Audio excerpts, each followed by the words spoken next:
Bom dia, boa tarde, boa noite, galera. Sejam bem-vindos ao canal Kiabi. Nós iremos iniciar agora a revolução científica. Teremos agora, pelo menos até eu terminar essa parte aqui, da parte no que tange a evolução científica, eu vou fazer vídeos separados, para não demorar muito. Aí eu achei melhor dividir eles, ok? Aí vai ter dois vídeos. Na aula passada, a gente falou sobre a filologia. Hoje nós iremos falar sobre a matemática e a mecânica na época primitiva, na época helenística. E é isso que temos para hoje. Então vamos lá. Esses daqui são um dos personagens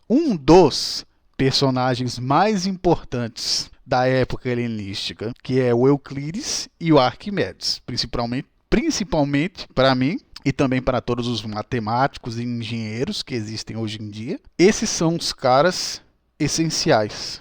Euclides, uma vez, ele disse: o rei Ptolomeu chegou para ele: cara, não existe um jeito mais fácil de aprender matemática, mano. Não existe um caminho mais fácil. Aí Euclides disse: não há caminhos reais na matemática. Ou melhor, nas matemáticas. Isso é algo que é extremamente importante para a gente conversar um pouquinho sobre.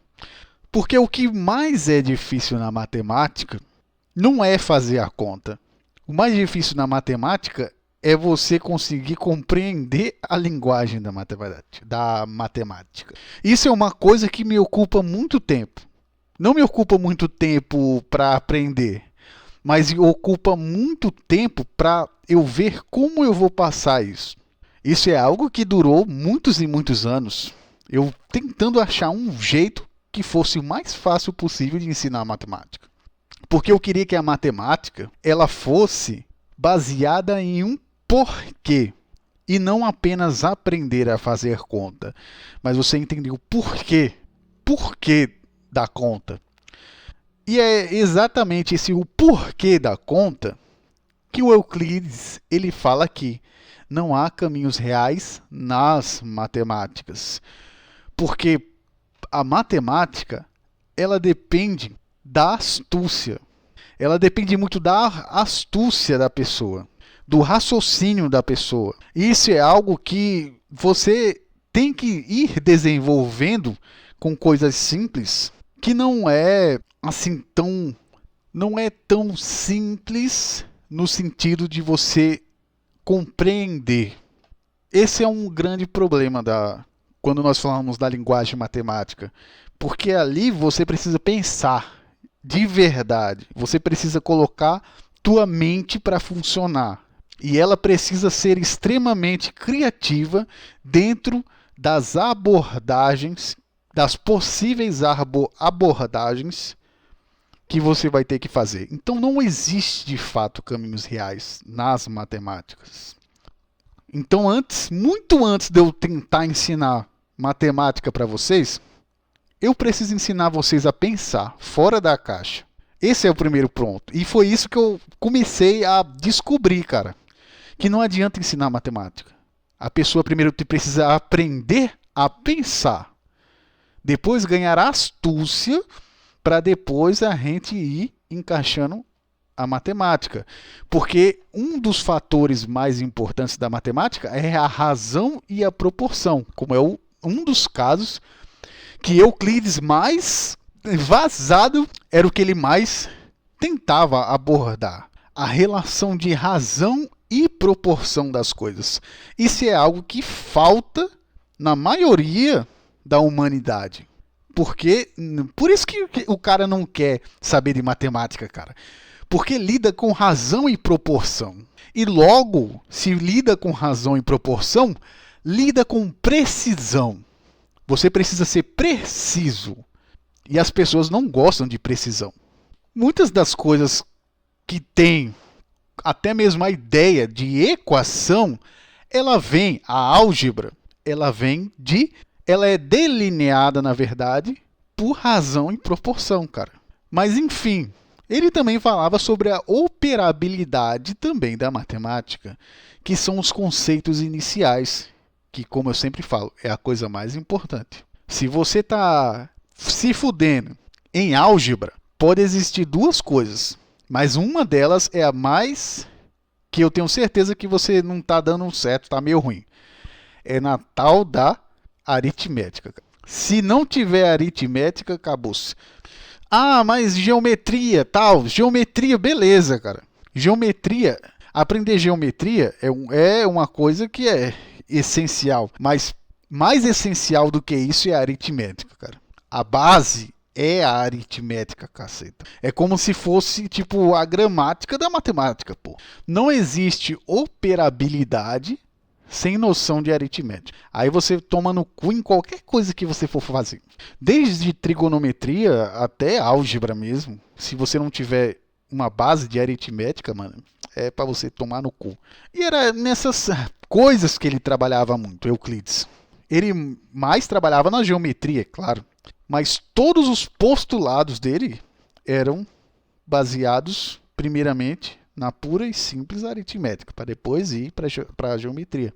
E ele gostava muito da dedução aristotélica. As estruturas dele pareciam com as estruturas de dedução aristotélica, que é a definição, postulado e os axiomas, que vem muito dos livros que ele fazia. A definição eram os termos do discurso. O postulado eram as bases e afirmações imediatas. E os axiomas eram as especificações técnicas. Isso lembra muito o quê? Isso lembra muito as bases do trabalho científico. A metodologia de pesquisa científica. Que nós temos o quê? As condições, que é, por exemplo, eu vou fazer o quê? Eu vou fazer um TCC, eu vou fazer uma dissertação, então tem termos do discurso, ou condições, que é a definição. O postulado são as afirmações que nós temos. Aqui ele coloca bases e afirmações imediatas, no caso matemática. Matemática tem afirmações que são imediatas, principalmente na aritmética, quando você bota 1 mais 1 é 2. Mas dentro da metodologia, as bases, geralmente a gente vai ter que fazer uma afirmação ou alguma coisa que a gente quer provar, que é a tese e os objetivos, etc. Aí esses são os postulados, que são as intuições do trabalho.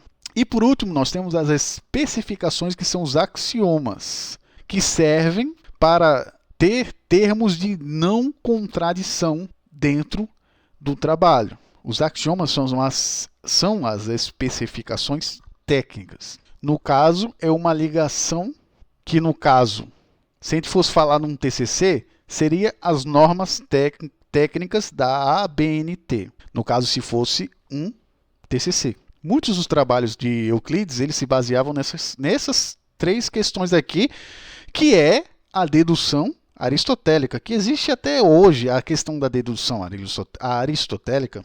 Nós temos também o método de exaustão, que era extremamente usado para... No Euclides ele fazia, mas Arquimedes ele trazia mais a aplicabilidade do método da exaustão, que ficou rodando, e principalmente existiam problemas quadráticos que rondaram tanto essa época, quanto a Idade Média, quanto outras épocas. Os caras ficaram tentando achar modos de conseguir encaixar. E é uma coisa muito interessante, que é a questão do raio. A relação que existe entre o raio e a curvatura, que era algo que eles ficavam loucos, cara.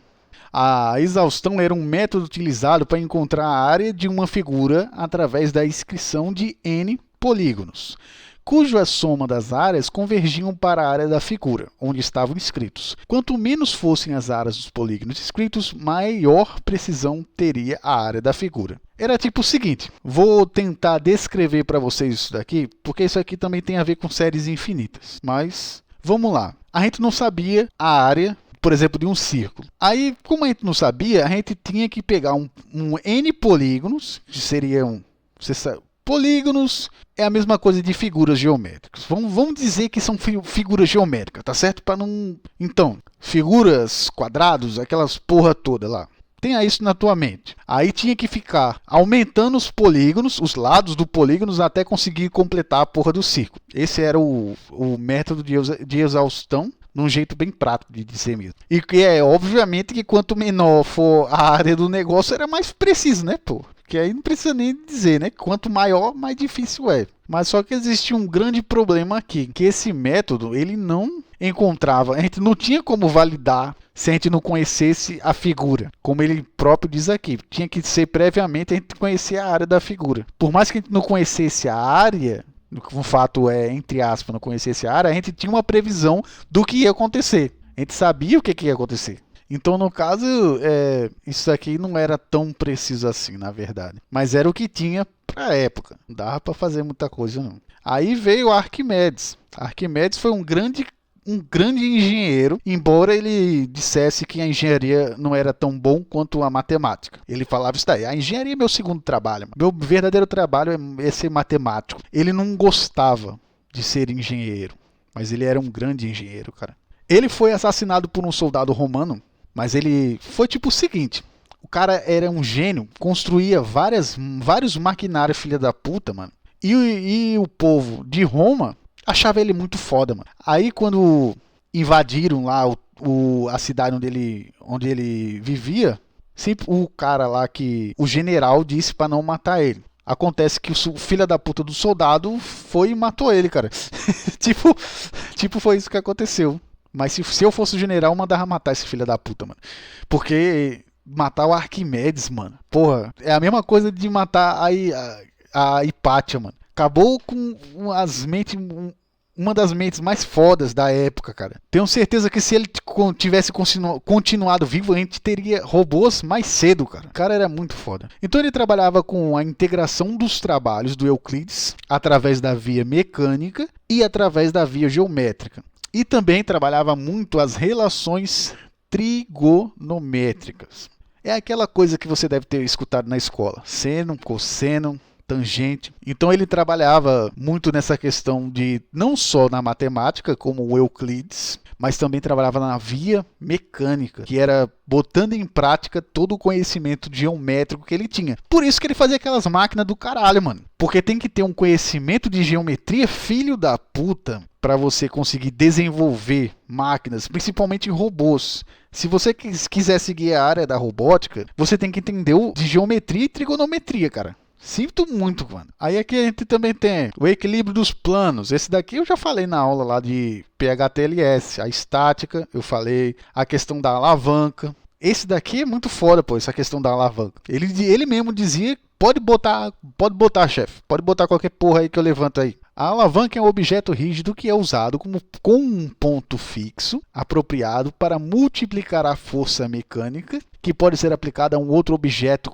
que tem resistência. Isto é denominado também vantagem mecânica. É um exemplo do princípio dos momentos. O princípio da força da alavanca pode ser também analisado usando as leis de Newton. A alavanca é uma das 6 máquinas mais simples da humanidade. Essa aqui é a fórmula da alavanca, que é força potente, braço de força, vezes força resistente, braço resistente. Mas trocando por miúdos é um negócio muito simples. Simplesmente a gente está aumentando a força mecânica através de uma resistência que tem 2 tipos de resistência. A gente já falou sobre a lei da inércia. Existe o ponto de apoio. Esse ponto de apoio vai estar segurando a onda e ele vai trazer a força, vai aumentar a força junto. Não sei se vocês já escutaram um mecânico dizendo: ah, mano, bota esse negócio aqui pra gente fazer um braço de força.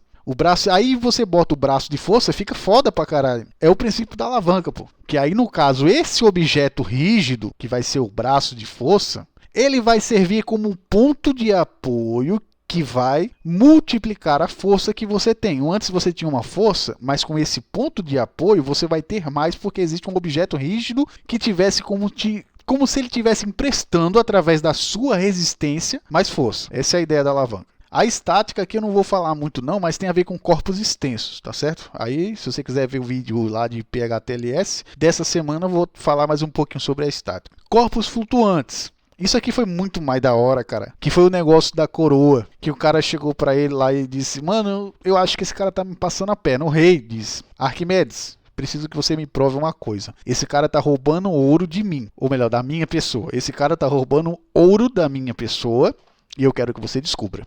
Aí o que foi que ele descobriu um dia? Ele descobriu que o mesmo tanto que sai da água que quando você bota um objeto para flutuar na água, é o mesmo tanto que sai para fora. Aí ele descobriu, eureka, que existe uma relação entre massa e volume que é dado como densidade. A gente já falou sobre isso em vídeos anteriores, lá do PHTLS. Quando ele descobriu isso, aí ele descobriu que o ouro tem um peso e os outros objetos têm outro peso, na realidade não seria nem peso, seria densidades diferentes. Essa é a verdade. Aí quando ele botava o ouro, dava um negócio na água, tinha que sair determinada densidade da água do que outros objetos. Aí acabou que isso fez o cara se fuder lá, porque ele botava prata em vez de ouro lá misturado lá no meio das coisas. Aí dava uma densidade diferente que não era a densidade do ouro.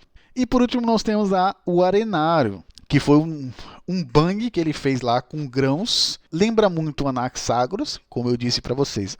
O ponto mais foda da época lá dos pré-socráticos foi Anaxágoras. Depois de Anaxágoras foi só ladeira abaixo, fudendo tudo, com os Eliatas fudendo tudo pelos cantos. Porque esse aqui é a mesma ideia de homeomérias. Ele pegou as ideias das homeomérias, de Anaxágoras, e fez as séries infinitas e conseguiu completar também a ideia do π. Não vamos falar muito sobre o π aqui, mas ele tem muito a ver com relações trigonométricas também. E com determinação do raio, de curvatura, etc. Que a gente não vai tratar muito aqui. E por hoje é só. Falamos sobre Arquimedes. Na próxima vamos falar mais sobre astronomia.